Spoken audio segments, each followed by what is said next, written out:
4ನೇ ತರಗತಿಯ ಸವಿಗನ್ನಡ ಪಾಠ 8 ತಾಯಿಗೊಂದು ಪತ್ರದ ಬಗ್ಗೆ ಇವತ್ತು ನಾವು ಒಂದು ಪದಗಳ ಅರ್ಥದ ಬಗ್ಗೆ ನಾವು ಈ ತರಗತಿಯಲ್ಲಿ ಅಭ್ಯಾಸ ಮಾಡೋಣ ಮಕ್ಕಳೇ.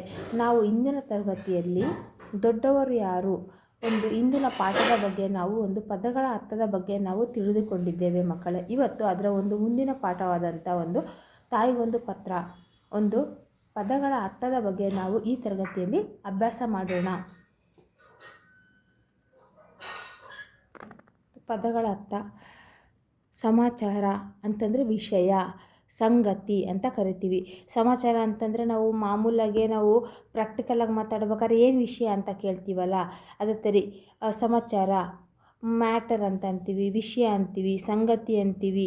ಈ ಹೊಸದು ಯಾವುದೇ ಒಂದನ್ನು ನಾವು ಸಂಗತಿ ಅಂತ ಕರಿತೀವಿ ಮಕ್ಕಳೇ, ಸಮಾಚಾರ ಅಂತಂದರೆ.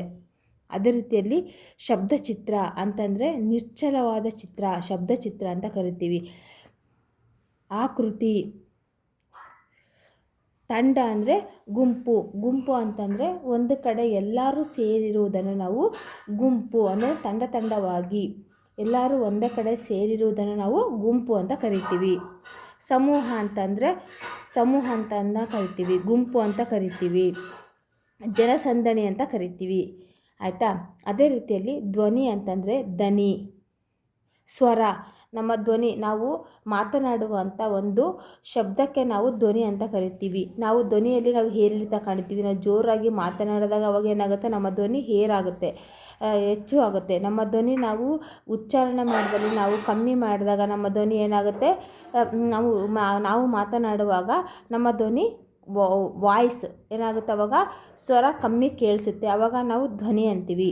ಸುಮಧುರ ಅಂತಂದರೆ ಹಿಂಪಾದ ಅಂದರೆ ಸುಮಧುರ. ಯಾರಾದರೂ ಹಾಡು ಹೇಳಿದಾಗ ನಮಗೇನಾಗುತ್ತೆ, ಅವರ ಒಂದು ಧ್ವನಿ ಇಂಪಾಗಿದೆ ಅಂತೀವಿ, ಸುಮಧುರ ಅಂತೀವಿ, ಹಿಂಪಾದ ಅಂತ ಅಂತೀವಿ. ಉದ್ಯಾನವನ ಅಂತಂದರೆ ಒಂದು ಕೈತೋಟ ಅಂತ ಕರಿತೀವಿ, ಒಂದು ಗಾರ್ಡನ್, ಕೈತೋಟ ಅಂತ ಕರಿತೀವಿ. ಅದೇ ರೀತಿಯಲ್ಲಿ ಗರ್ಜನೆ ಅಂತಂದರೆ ಗಟ್ಟಿಯಾಗಿ ಕೂಗೋದು, ಗರ್ಜಿಸೋದು ಅಂತಂದರೆ ನಾವು ಯಾರಾದರೂ ಜೋರಾಗಿ ಮಾತಾಡಬೇಕಾದ್ರೆ, ಯಾರಾದರೂ ಜೋರಾಗಿ ಗಲಾಟೆ ಮಾಡಬೇಕಾದ್ರೆ ಅವ್ರು ಏನು ಮಾಡ್ತಾರೆ, ಅವರ ಧ್ವನಿ ಗಟ್ಟಿಯಾಗಿ ಕೇಳಿಸುತ್ತಲ್ಲ, ಅವಾಗ ನಾವು ಗರ್ಜನೆ, ಜೋರಾಗಿ ಕೂಗುವುದು, ಅರ್ಚುವುದು ಮಾಡ್ತಾರಲ್ಲ, ಅವಾಗ ನಾವು ಅದನ್ನು ಗರ್ಜನೆ ಅಂತ ಕರಿತೀವಿ ಮಕ್ಕಳೇ. ಅದೇ ರೀತಿಯಲ್ಲಿ ಆರ್ಭಟಿಸು ಅಂತ ಕರಿತೀವಿ, ಕೂಗಾಡೋದಕ್ಕೆ ಆರ್ಭಟಿಸೋದು ಅಂತೀವಿ. ಗಟ್ಟಿಯಾಗಿ ಮಾತನಾಡೋದಕ್ಕೂ ನಾವು ಗರ್ಜಿಸುವುದು ಅಂತೀವಿ. ಓಕೆ.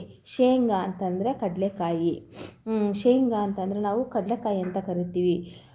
ಅದೇ ರೀತಿ ನೆಲಗಡಲೆ, ಕಡಲೆಕಾಯಿ ಅಂತ ನಾವು ಶೇಂಗಾನ ಈ ರೀತಿ ಒಂದು ನಾನಾ ವಿಧಗಳಲ್ಲಿ ನಾವು ಹೆಸರಿನಿಂದ ಕರೆಯಬಹುದು ಮಕ್ಕಳೇ.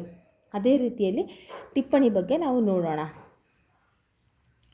ದಸರೆ ಅಂತಂದರೆ ಶುಕ್ಲ ಪಕ್ಷ ಪಾಡ್ಯದಿಂದ ದಶಮಿಯವರೆಗಿನ 10 ದಿನಗಳ ಹಬ್ಬವನ್ನು ನಾವು ದಸರಾ ಅಂತ ಕರಿತೀವಿ.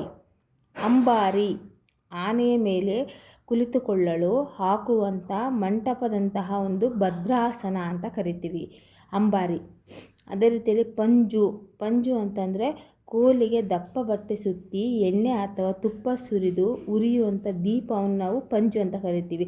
ಇವಾಗ ನಾವು ದೇವಸ್ಥಾನಗಳಲ್ಲಿ ದೇವರನ್ನು ಹೊರಗಡೆ ನಾವು ಪ್ರದಕ್ಷಿಣೆ ಹಾಕ್ಬೇಕಾದ್ರೆ ಏನಾಗುತ್ತೆ, ಕೋಲಿಗೆ ಒಂದು ಕೋಲಿಗೆ ಒಂದು ಬಟ್ಟೆಯನ್ನು ಸುತ್ತಬಿಟ್ಟು ಅದಕ್ಕೆ ನಾವು ಎಣ್ಣೆ ಅಥವಾ ತುಪ್ಪವನ್ನು ಹಾಕಿ ದೀಪ ಹಚ್ತಾರಲ್ಲ, ಅದನ್ನು ನಾವು ಪಂಜು ಅಂತ ಕರಿತೀವಿ ಮಕ್ಕಳೇ. ಕವಾಯತು ಅಂತಂದರೆ ಸೈನಿಕರು ಅಂತ ಕರಿತೀವಿ. ಪೊಲೀಸರು, ಗೃಹ ರಕ್ಷಕರು ಮಾಡುವಂಥ ಒಂದು ಕಸರತ್ತು ಅಂತ ಕರಿತೀವಿ, ಅವ್ರನ್ನ ನಾವು ಕರಿತೀವಿ ಮಕ್ಕಳೇ. ಫಲಕ ಅಂತಂದರೆ ಲೋಹ, ಮರ, ಗಾಜು ಮುಂತಾದವುಗಳ ಒಂದು ತೆಳುವಾದ ಒಂದು ಹಾಳೆಯನ್ನು ನಾವು ಲೋಹ ಅಂತ ಕರಿತೀವಿ. ಪಂಜರ ಅಂತಂದರೆ ಒಂದು ಪಕ್ಷಿಗಳನ್ನು, ಸಣ್ಣ ಒಂದು ಸಾಕು ಪ್ರಾಣಿಗಳನ್ನು ಸಾಕುವುದಕ್ಕೋಸ್ಕರ ಒಂದು ಗೂಡನ್ನು ನಾವು ಮಾಡಿರ್ತೀವಲ್ಲ, ಅದಕ್ಕೆ ನಾವು ಪಂಜರ ಅಂತ ಕರಿತೀವಿ. ಫಾರ್ ಎಕ್ಸಾಂಪಲ್ ಗಿಣಿಗೆ ನಾವು ಸಣ್ಣದೊಂದು ಒಂದು ಗೂಡು ಥರ ಮಾಡಿರ್ತೀವಲ್ಲ, ಅದು ನಾವು ಪಂಜರ ಅಂತ ಕರಿತೀವಿ. ಹೀಗೆ ಮುಂತಾದವುಗಳನ್ನು ಇಡುವಂಥ ಒಂದು ಗೂಡನ್ನು ನಾವು ಏನಂತ ಅಂತೀವಿ, ಪಂಜರ ಅಂತ. ಪ್ರಾಣಿ ಸಣ್ಣ ಒಂದು ಪ್ರಾಣಿಗಳನ್ನು ಸಾಕಿ ಅವುಗಳನ್ನು ಇಡುವಂಥ ಒಂದು ಸ್ಥಳವನ್ನು ನಾವೇನು ಮಾಡ್ತೀವಿ, ಪಂಜರ ಅಂತ ಕರಿತೀವಿ.